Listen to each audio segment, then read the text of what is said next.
Un sadzās, protams, Valējs, loģiski. Diezgan grūti kaut ko izdarīt, diezgan šaura izēja.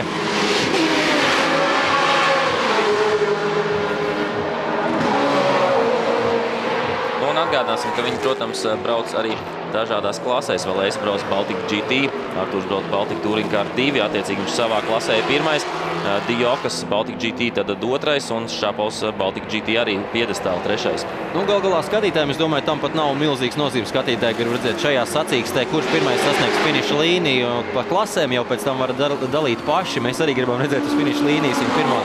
Jā, es domāju, tīri tādēļ, ka Batrakam nav īsti arī jāriskē līdz galam, jo viņš tāpat būs pirmais. Un Dijokas mēģinājums no Dijokas, jau viņš arī ļoti plaši brauc šajos ātrajos līkumos. Varējām redzēt līdz pat apmalītēm saslīda. Šeit izēja būs ļoti vāja. Tas nozīmē, taisnīta ir, kur varētu Dijokas paiet garām. Tas arī notiek. Jā, tur nokļūdījās Artūrs pārāk ātri, centās iespējams jau, esot vēl šķērsām, spiest gāzi un lielā dīzeļa grieza tātad sameta viņu. Par laimi nekas traks nenotika. Šobrīd viens pozīcijas zaudējums gan, bet es domāju, ka atkal viņš šajā trases daļā, kur viņš vienmēr atgūst laiku.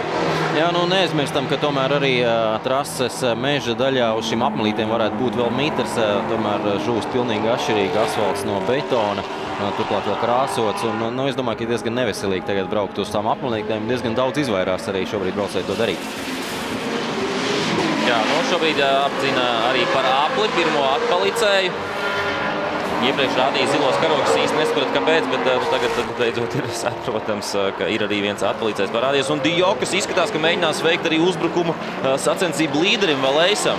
Tas varētu nākt mums par labu, vairāk domājot Batrikam par labu. Iespējams, abi līderi savā starpā sāks cīnīties. Arī atliks mums kaut kas. Jā, protams, gan mums, gan skatītājiem. Un arī, protams, Artūram var paveikties visi.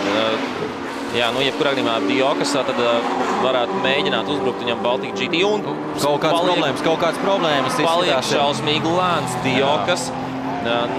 Negluži šausmīgi, bet temps samazinājās un viņš jau ļoti atpaliek. Izskatās kaut kāds tehnisks defekts. Jā, vēl tā kā turpina braukt, iespējams kaut kas ar pārnesmu kārbu vai vienkārši šobrīd jau uz inerci kustās pa trasi. Tā kā mēs vienu pozīciju esam ieguvuši, vai tas šobrīd bija pareizākais un labākais risinājums, tā teiksim, nevis pareizākais, bet labākais pilnīgi noteikti, jo iespējams, ka Dijokas bija tas ātrums, lai varētu ar Valējs cīnīties.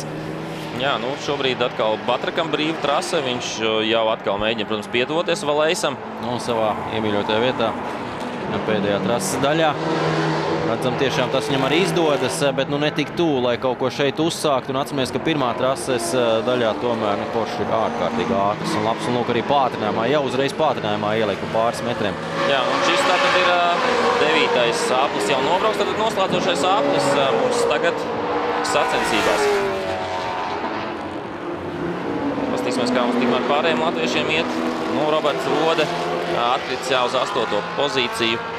Tiesa gan, protams, Dijokas tiks apdzīts visdrīzākais.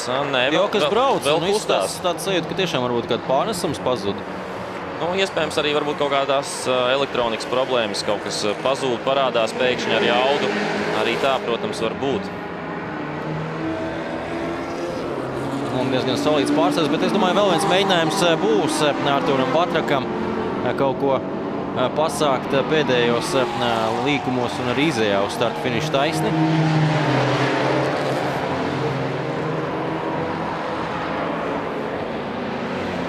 Jebkurā gadījumā Artūram nav par ko skumt. Viņš savā klasē Baltic Touring Car 2 ir pārliecinoši pirmais, tuvākais sekotais, tālāk Ernests Globīt jau daudz sekundes aizmugurē. Lūk, atkal, cik strauji pietuvojuši. Šī tiešām ļoti iemīļota vieta. Noteikti vajadzētu noskaidrot, kas viņam tik ļoti tur patīk, kādu atslēdziņu viņš atradis no pēdējās trases daļas. Tur gan uzbrauc uz kaut kādiem. Bet caur atpalicējiem tiek garām. Es domāju, ka nedaudz palīdz arī atpalicējs šeit un uz finiša līnijas bija priekšā. Mēram pusmašīnas korpus izskatījās. Jā, un izcīna dramatiskā beigu cīņā. Artūrs Batraks uzvaru tiek garām Egidijusam Valējsam. Protams, ka